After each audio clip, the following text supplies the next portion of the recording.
I did want to go back to that when I was talking about the running back article, right, in terms of the rankings and stuff like that, where I think, like I said, man, MJD, man, he had obviously Najee at that 18th spot, right? And granted, Jaylen Warren didn't fit the criteria to make the list, okay? Didn't fit the criteria according to MJD.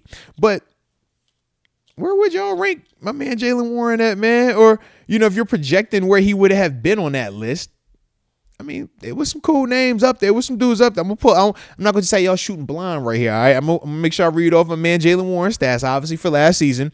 He ended with, it was like 5 or was it 600? It was close to that, right? Let me see what my man ended with. Yeah, last season. Yeah, 5'11". He had 5'11" on the ground and a touchdown, right? And then he had another 310 through the air. So as I look at, like I said, just some of them dudes that, 5 on the ground, 3 through the air. I'm like, man, hold on now. Alexander Mattison, he had 420 on the ground and 294 through the air. All right, you heard what I said now. You heard what I said. Jaylen Warren had 5'11" on the ground, 310 through the air. All right. So, granted, the problem was Warren didn't have any starts last year, so that was why Warren technically wasn't eligible for this list. But, I mean, I'm looking at, see, there's another name up here.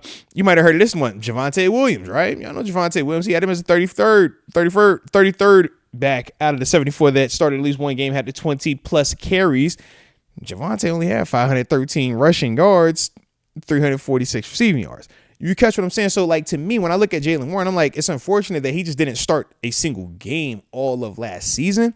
But I am very interested to know where MJD, Maurice Jones-Drew, would have ranked Jaylen Warren. Because statistically, his numbers, even though, like I said, he didn't start for us this past season, statistically, his numbers are on par with a lot of these other running backs that MJD talks about. Zach Charbonnet. All right. We know obviously he played in 17 games with the Seahawks this past year. 569 rushing yards. He had 8 rushing touchdowns, but he had another just 340 receiving yards. Jaylen Warren was right in that same convo with the dude like that as well. You know what I mean? Like I said, I'm just mad that he wasn't healthy. Or excuse me, not that it wasn't healthy. Well, it wasn't all the way healthy, but didn't get that start either. Because I'm like, man, these are all, once again, man, if you're looking at Jaylen Warren and you're trying to figure out how he stacks up against some of these other guys that did start, some of these other guys that have a little bit, more prominent role in some of these offenses, Jerome Ford. I mean, Jerome Ford played a lot this season, right? We obviously know when Nick Chubb, number one, missing the first half of the season with the injury and then even coming back, Ford got a lot more opportunities. Yeah, 565 rushing, 225 through the air, 34th ranked dude. I mean, now, this one a little different because I feel like obviously their situation was very obscure this year. But even Travis Etienne, I'm like, yo, you got Etienne ranked slightly ahead of Chubb, 35th. Etienne had 558 rushing, 254 through the air. And that's, like I said, in the 30s of all the 74 running backs that started at least one game this year and had 20-plus carries this season.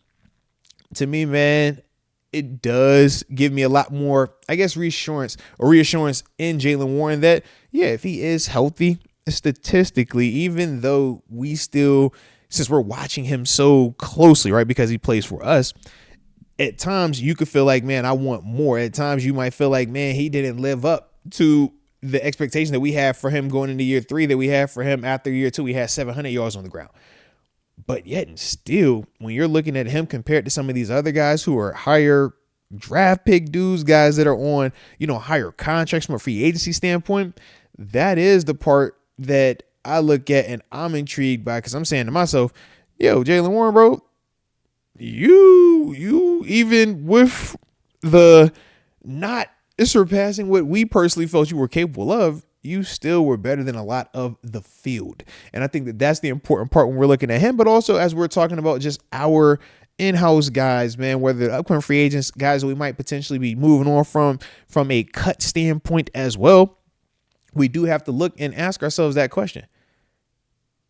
Yes, he might not have lived up to our personal standard, but that player versus the field, how much better is he still than the next best thing or the next thing that we could potentially bring it in here? And to me, Jaylen Warren still is stacking up extremely well versus the field, whether you're talking about him as a dude that's a part of a committee, a RB2 type, or if you're even looking to push him to be maybe the feature and put a little, put more emphasis on his playing style and just calling, making him the focal point versus how it's been where we know it's been predominantly Najee and he is the complementary piece. Maybe this is the reason why you shifted. When you start looking at how some of these other guys who do have more prominent roles, their production doesn't match Jaylen Warren's production. That's the part. I mean, so at least for me, man, that was something that had me considering it as I looked at that list. And once again, because it was Maurice Jones-Drew, former NFL player, did it for a long time, and current NFL analyst, I'm like, yo, you're actively doing it. You're actively watching these dudes. So you do feel, or at least I do feel confident about his analysis of the players that are playing. But I do get the technicality part. The technicality part was, Jaylen didn't have a single start this year, so he technically wasn't eligible to be on the list.